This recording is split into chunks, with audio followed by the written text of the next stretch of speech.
નવસારી લોકસભાના સાંસદ તથા ગુજરાત પ્રદેશ અધ્યક્ષ સી.આર. પાટીલના આર્થિક યોગદાનથી ઉધના સ્ટેશનથી મહિલાઓ માટે નિઃશુલ્ક અયોધ્યા દર્શન માટે ટ્રેન રવાના કરાઈ।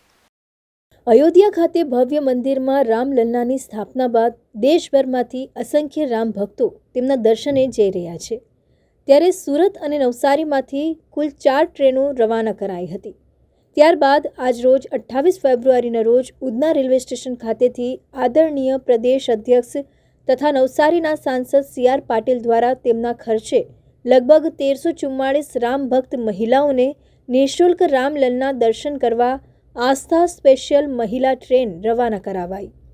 આ પ્રસંગે ઉધના રેલવે સ્ટેશન ખાતે સુરત મહાનગર અધ્યક્ષ નિરંજનભાઈ ઝાંઝમેરા, મહામંત્રી કિશોરભાઈ બિંદલ, રેલવેની કમિટીના સભ્ય છોટુભાઈ પાટીલ, યુથ ફોર ગુજરાતના અધ્યક્ષ જિગ્નેશભાઈ પાટીલ તથા નવસારી લોકસભામાં સમાવિષ્ટ 84 ઉધના લિંબાયત તથા મજૂરા વિધાનસભાના કોર્પોરેટરો, પદાધિકારીઓ તથા કાર્યકર્તાઓ ઉપસ્થિત રહી રામ ભક્ત મહિલા યાત્રીઓને પુષ્પ વર્ષા કરી ઝંડી બતાવી ટ્રેન રવાના કરાવાઈ હતી। અયોધ્યા ખાતે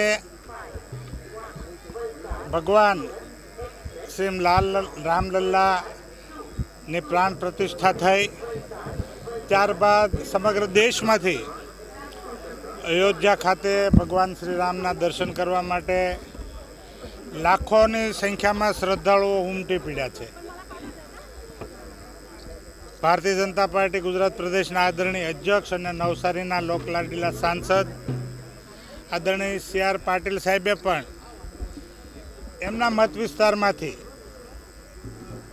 ખાસ કરીને બહેનો અયોધ્યા ખાતે જઈ અને ભગવાન શ્રી રામલલ્લાના દર્શન કરે તેવી યોજના બનાવી, જાહેરાત કરી અને આજે એનો અમલ પણ થઈ ચૂક્યો છે।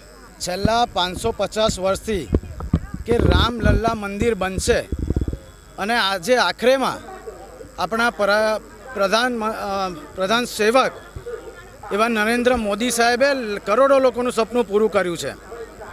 ત્યારે નવસારી લોકસભામાંથી સુરત જિલ્લાની ટોટલ 4 વિધાનસભામાંથી આજે 1344 બહેનો આજે રામલલ્લાના દર્શન કરવા જઈ રહ્યા છે।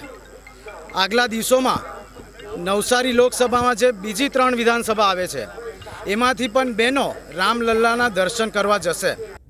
Arvind Rathod, ABC news Gujarat, Surat.